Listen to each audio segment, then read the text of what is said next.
Welcome back to the Paul White Show. My in-studio guest today, if you was with us or just now joining us, is Charles Jones, and he's the CEO of CJ Bait out of Oklahoma City. And as I mentioned before, I've been trying to get him on the show for quite some time, and I finally got a rope around his neck. So welcome to the show once again, Charles. Before the break, we was going to demonstrate this bait. You know, I have a lot of ladies that come into my store that fish. And a lot of them, for some reason, haven't been introduced to a lot of live bait.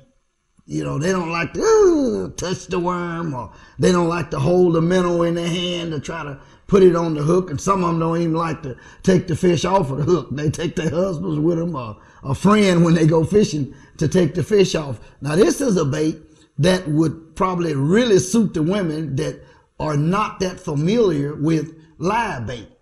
Yes, that's right. This is, again, a unique bait. The thing about this bait is really all you need is a stick and a treble hook. It's no spring, no sponge, no artificial worm or plastic tube on this. And for them, it's real easy. They do not have to touch the bait. Right. Open the lid, take the stick, and punch it down off in there. When they push it off in there, they'll pull it out at an angle. And as they pull it out at an angle, then they will raise it straight up.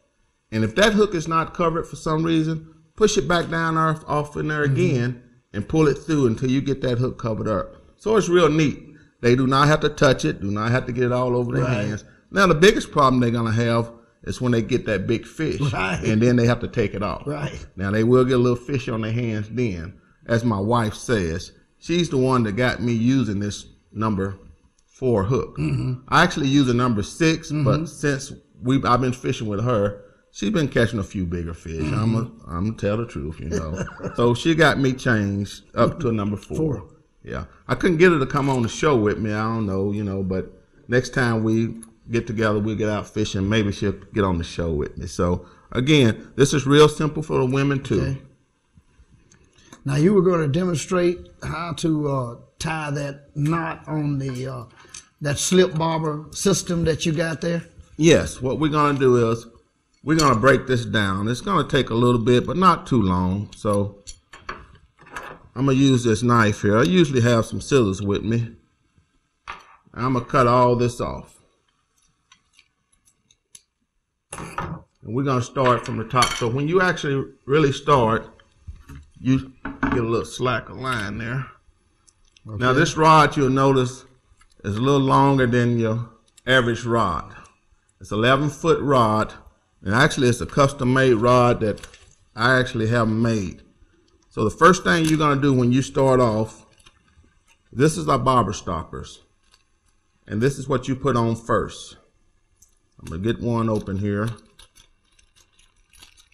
It's a tube in here, and also you have beads in here, and you'll see what we're going to do with the bead.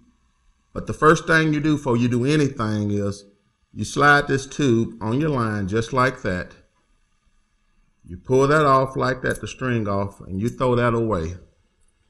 You take your hands and you hold that and you pull both strings just like this until it tightens up. Once I tighten it up, I actually test it and see how tight it is. If I want it to slide by itself, but I don't want it to, I want to be able to slide it myself, but not for it to slide by itself. So I tighten it up a little more.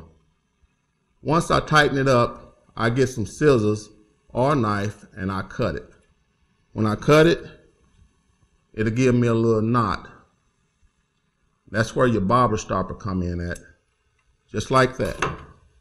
Then you slide up your line. All you need is one knot on here, and then you take the bead.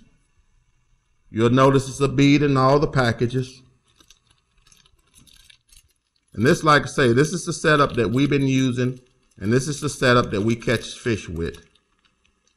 You get the bead here, and you take it, you put your bead on next, find the hole here. There we go.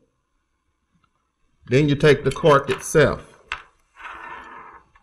Now this cork is made out of cedar wood, and it's a unique cork. Like I say, we call this the pretty end, and we slide the string through the pretty end first. From that end to the bottom. Now this cork doesn't lay down. We want it to stand up in the water. In order for it to stand up, you have to put some lead on it. So the lead I use on here is a 3/8 ounce lead. I usually use the egg weight. And this is a 3 ounce. And the reason I use the egg weight, because when I'm fishing, the fish pulls down on him. I want the egg weight. I don't want him to feel nothing. So that'll slide and he'll just take it on without feeling it. So we put the egg weight on there, 3/8. And then this is a swivel. We need something to hold all of this together. So we're tied the swivel on here. And this is the knot I use. I just call it a CJ's knot. People got different names for their knots. But we just twist it like this. You twist it about 8 or 9 times. And then you take it, you take the string and you loop it right through there. And you hold it. We tried it again. Take a string and you put it right through that loop. You hold it. I kind of wet it and cinch it down like that. And that's it. Now, my leader line here is around about 10 to 12 inches from there, and that's where I usually tie my hook on. And I use the same tie to tie my hook on. Well, you'll notice here we got number 4 hook here. And that's the setup.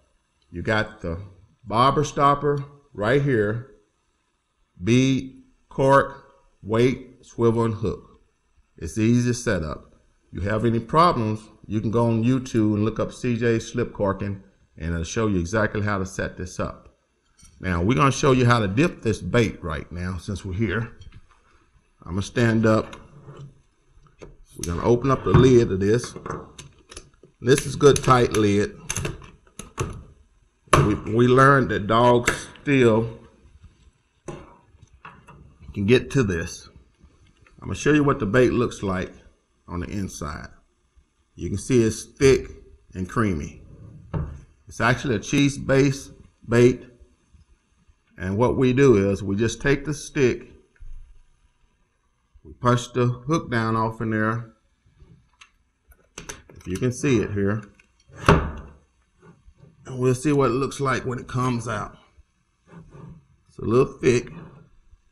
You just punch it a few times and you pull it through. And as you pull it through, you'll see that it stays on the hook. That's one time. You want to get it on there real good, just punch it in there again, but usually it stays on just like that. You'll have a little trickle off, but that don't hurt nothing. That'll bake the hole. But when you throw it out there, it's going to stay on and it doesn't come off. So hard to beat this bait. And this here is my crawdad that I use here. I got 3 sizes. I got the small one. Then I got another size we call a CJ45. But again, this is how we use this setup. You set that knot around about 3 foot deep. Here in a little bit, when it warm up around the rocks, throw out and let it drift. That channel cat will come off on that rock, or either blue cats, either one hits it, and they'll grab that bait, and the fun is on. So, appreciate it.